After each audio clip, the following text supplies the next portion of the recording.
Ahead tonight, fire rips through a Haitian shanty town in Abaco. We've got the latest on the investigation. And coming up in sports, Team Bahamas ends its run in Cali, Colombia. The Bahamas Tonight, the weekend edition, starts now. Now in HD.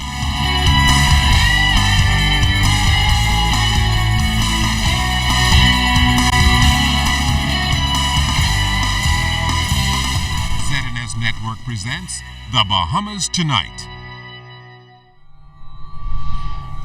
This portion of the news brought to you by BTC Every Day.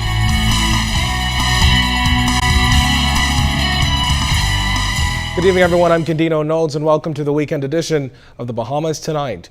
Well, a multi-government agency response team spent the majority of Sunday investigating and assisting residents of a shanty town destroyed by fire in Treasure Key, Abaco. Police confirmed the blaze erupted shortly after 1 o'clock this morning and burned down about 60 homes in the Haitian village called Sandbanks, leaving some 150 residents homeless. Jiminita Swain has the latest in tonight's top story.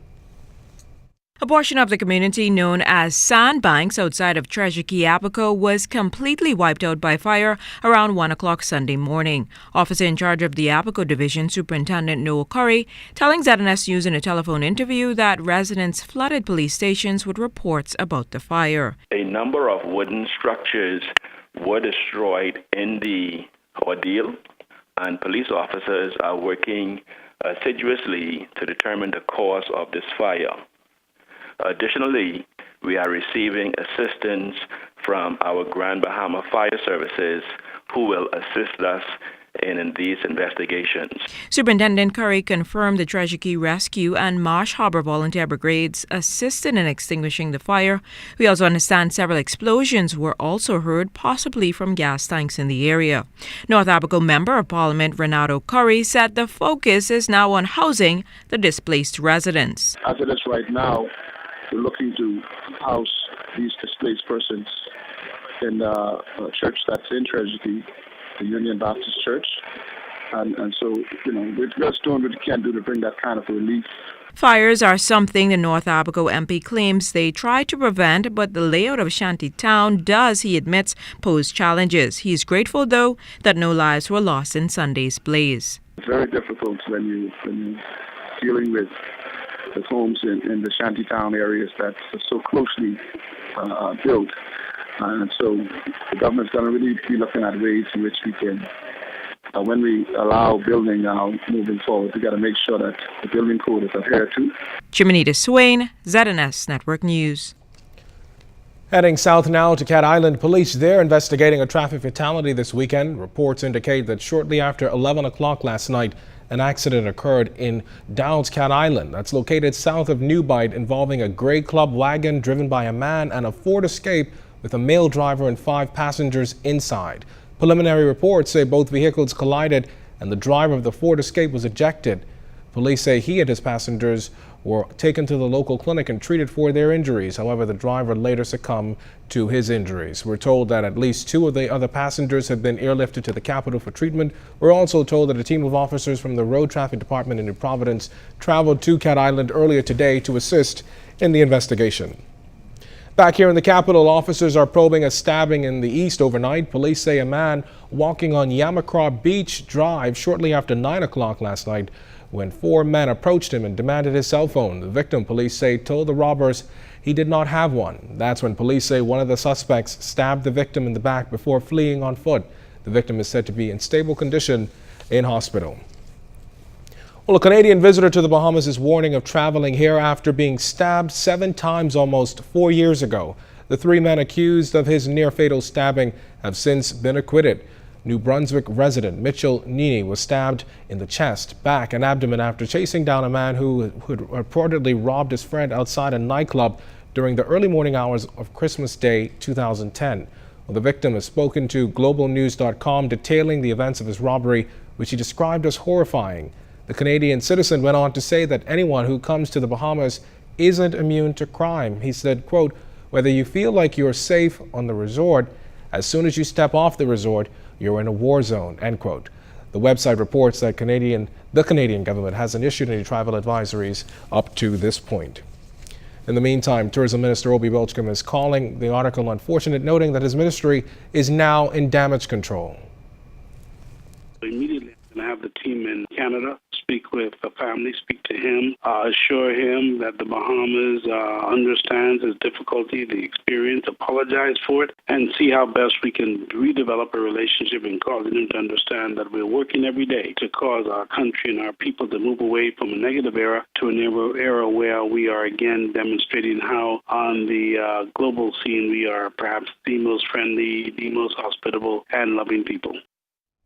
Minister Welchcombe is asking Bahamians to consider the fact that a single incident such as this could have a devastating impact on not only the tourism industry, but the wider economy. That is why we have to, as a people, recognize and appreciate that we're making tremendous efforts, particularly in the Canadian market, that we've reopened the market, we've gone after, and we've seen new gates, and we've seen Grand Bahamas tourism numbers escalate by 38% over last year. So it just tells you that that market is very important. In other news tonight, organizers of that mass labor rally this coming Tuesday say if they don't get their way, then they're prepared to take whatever action is necessary. Trade Union Congress President Obi Ferguson telling ZNS News in a telephone interview today that he expects a massive turnout for the rally at St. Gregory's Anglican Church. The organization of the rally is going extremely well. We have a delegation coming out of Grand Bahama. We have a delegation coming from Inagua to the process. So people will be coming. All of the unions have been invited. We have invited the Christian Council. We have invited all the various heads of the various churches. We have invited them to participate and other persons. It is not an anti-anything. It is for workers. Mr. Ferguson says he feels workers' rights are being infringed upon, and he's calling for the industrial tribunal to be strengthened and also for the establishment of a redundancy fund. So you can't have a worker who works for you for 30 years and a worker who works for you for 12 years be paid the same amount of redundancy pay. And what we're going to try to do is to educate the Bahamian workers on where we are and how disadvantaged we are. We are worse off today than we were several years ago. Because now we got to fight. We have to fight for every single thing. The nurses union, we had to go to court for. Customs and immigration, we had to go to court for recognition. The Commonwealth Union in Grand Bahama, we had to go to court for. Every union, to some extent, in the last, say, 4 or 5 years, we have to go fight for recognition. Recognition is a simple process. Newly re-elected president of the Bahamas Christian Council, Dr. Ranford Patterson, is sharing his views on the work of consultants out of New Zealand who are here advising government on the proposed implementation of value-added tax. This past week, the consultants suggested the July 1st deadline be pushed back to next year. Well, Pastor Patterson told ZNS News that he was not surprised by the news of the delay simply because, in his view, the information regarding VAT implementation has not gotten to those who need it most. Information that they promised that they were going to give to the Bahamian people, we weren't getting it. So I didn't see no way possible. I mean, there were groups who were getting it, but I believe the people on the ground, they were not the ones getting it. The people in Magwana wasn't getting information. And so I feel deep in my heart that they had no choice. We have to do a better job of getting the information to all of the people, not just the people in Nassau, because I believe the people in the Family Islands will experience the greatest impact because they have to pay for shipping of the stuff from Nassau and then they have to pay for it when they get there. So they feel the burden more than all of us. Reverend Patterson admits that tax reform is necessary for the country, but he says he hopes that whatever form of taxation is implemented, it is done in the best interest of the Bahamian people. I believe in tax reform. What form?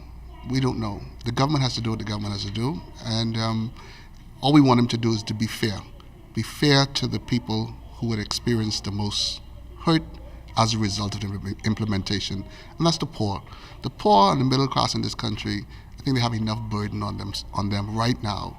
And so this has to be very sensitive. They need to be sure that they know what they're doing. Until we know what the tariff rate is, I think the VAT rate is really insignificant, because if the tariff rate remains the same, the cost of living is going to go up skyrocket. And so we have to, first of all, see what the tariff is going to be, and then understand what the VAT rate is going to be. Well, still to come, find out who won the second Smoky Barbecue competition yesterday. We've got that and more when the weekend edition continues.